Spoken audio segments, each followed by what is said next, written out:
kamu jangan makan di depannya Ray, karena Ray lagi puasa. Tahu apa jawabannya? Jawabannya orang ini yang makan ini bilang, so?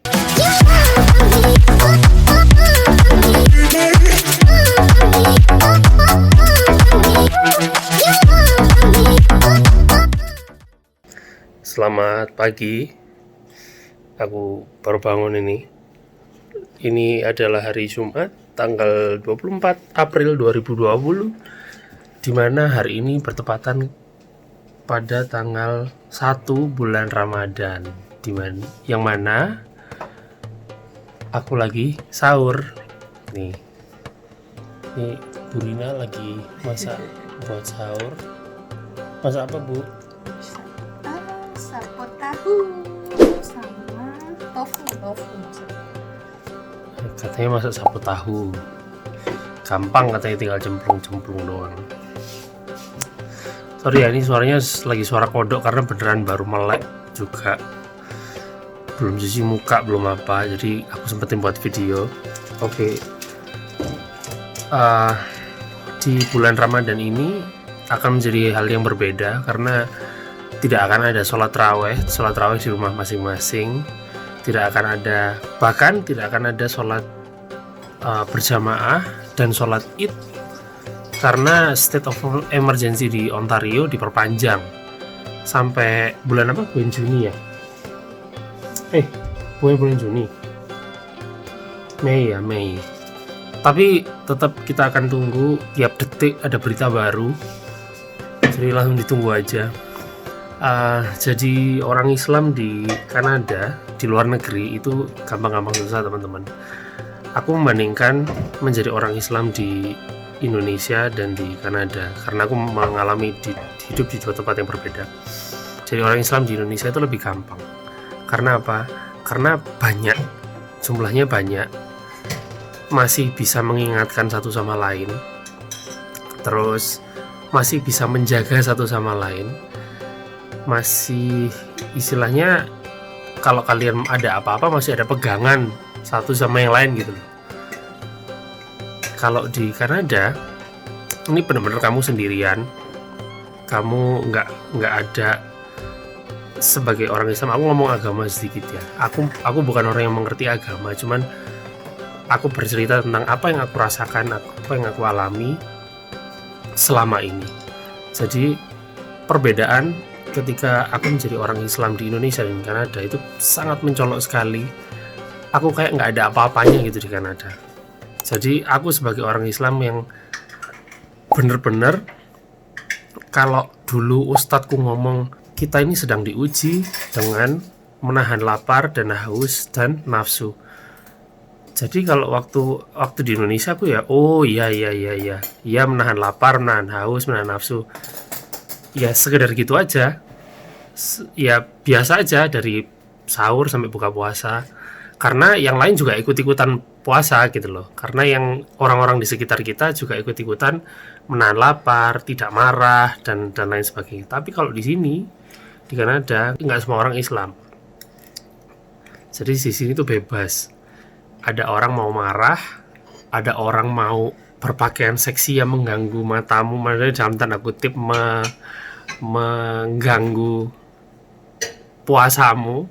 Itu ya biasa aja. Jadi misalnya kamu lagi puasa terus ada orang marah sama kamu, ya udah kamu harus tahan. Jadi ujian dalam tanda kutip yang dikatakan ustadku dulu ketika aku belajar agama, yang namanya ujian itu bener-bener ujian gitu loh. Diuji, keimananmu diuji. Bukan sekedar yang iya puasa, semua orang juga puasa, tetangga juga puasa, akhirnya sama-sama ujian. Kalau di sini nggak gitu. Di sini semua tetap restoran buka, apalagi orang Indonesia yang suka nutup rumah makan ketika puasa, itu aku paling nggak suka. Karena yang namanya puasa itu kalian sedang diuji, tahan nggak sama restoran buka, tahan nggak sama makanan lewat, kok malah nutup makanan, kok malah nutup usaha orang. Karena puasa itu dari diri kita sendiri, bukan tergantung dari orang lain. Ibadah privat begitu. Salah satu contoh ketidakpedulian Jadi aku bilangnya ketidakpedulian orang-orang sekitar dengan kamu yang puasa itu gini. Pernah pada suatu saat aku kerja di dapur, kerja jadi tukang cuci piring ketika waktu itu. Oke. Terus waktu itu lagi bulan Ramadan nih, puasa. Nah aku kan puasa, yang lain kan nggak puasa. Nah kebetulan yang kerja di restoran itu ada orang Indonesianya satu. Kebetulan dia juga nggak puasa juga karena bukan orang Islam, tidak menjalankan ibadah puasa.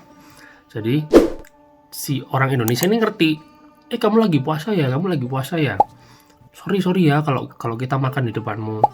Nah si orang Indonesia ini jelasin ke temennya kalau kamu jangan makan di depannya Ray karena Ray lagi puasa.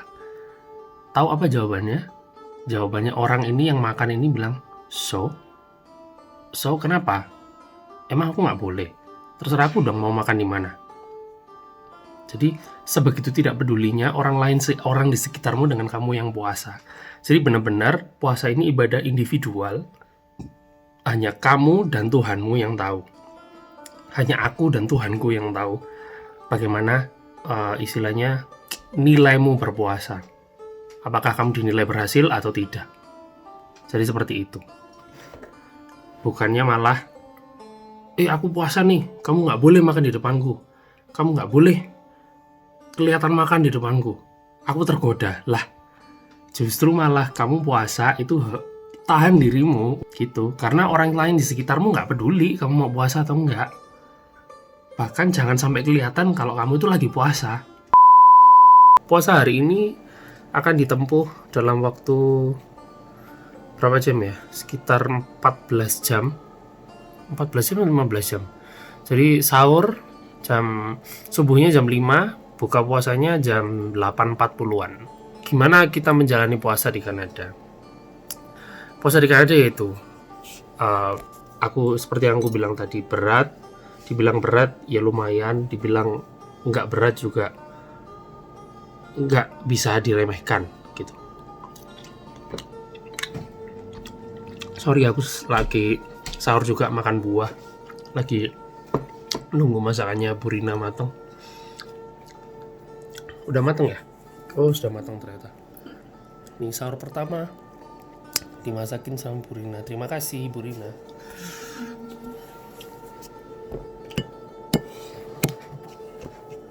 Iya. So buat kalian yang orang Indonesia yang mau datang ke Kanada, apalagi yang Muslim, aku bilang nggak usah khawatir. Sorry, kena panci.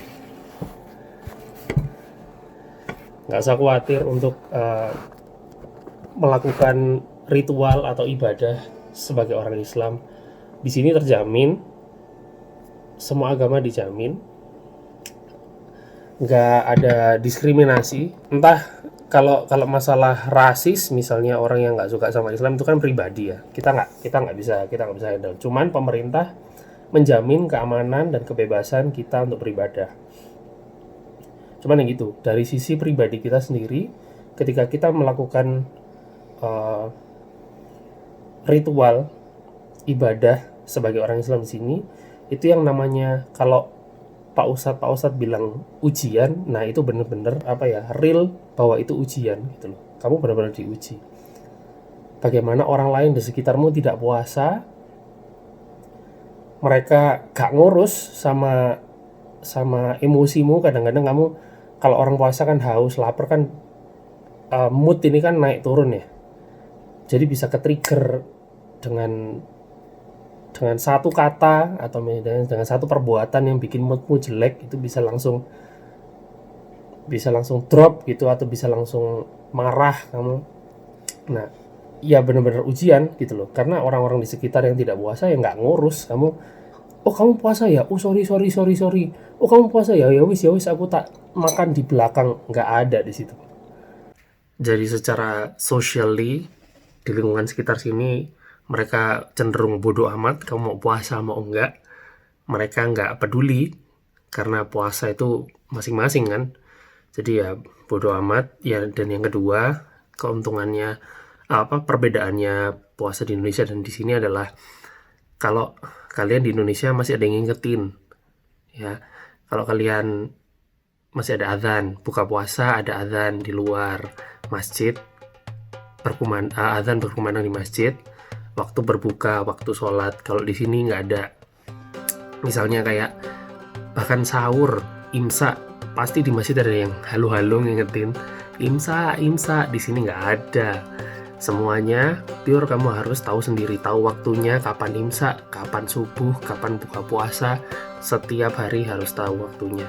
Dan jadwal kita kan berubah, nggak rigid kayak di Indonesia. Di Indonesia rigid subuh jam berapa? Paling setengah 5 ya, taruhlah setengah 5, buka puasa jam 6. 1 bulan selalu begitu. Nah kita nggak, kita di sini puasa di Kanada yang aku alami selalu berubah. Sahurnya pasti tambah maju, subuhnya pasti waktunya tambah maju, dan buka puasanya pasti waktunya tambah mundur. Misalnya kalau hari ini subuhnya sekitar jam 4.50 atau jam 5 pagi, nanti di hari ke-28, hari ke-29 puasa itu subuh bisa jam 4:04, ujungnya jam 4:04. Dan buka puasanya kalau awal-awal puasa ini sekitar jam 8, setengah 9 gitu. Nanti di tanggal 28, tanggal 29 maksudnya di puasa hari ke-28, 29 itu bisa jadi kita buka puasa jam setengah 10 malam. Jadi jam 9.30 PM gitu. Kalau di Indonesia enggak ya, rigid ya. Kalau di sini selalu berubah waktunya. Most likely puasa di sini itu tadi sendirian, ibadah yang privat, tidak diumbar-umbar. Gitu aja deh, aku mau sahur dulu. Aku ucapkan selamat berpuasa bagi teman-teman yang menjalankan. Selamat menjalani bulan Ramadan. Alhamdulillah kita ditemukan oleh bulan Ramadan pada tahun ini. Semoga kita bisa bertemu di Idul Fitri di tanggal 1 Syawal. Walaupun kita tidak bisa berkumpul dengan keluarga-keluarga, yang jelas tali silaturahmi tetap jangan sampai terputus. Itu aja deh, makan dulu ya. Salam menjalani berpuasa. Sorry berantakan.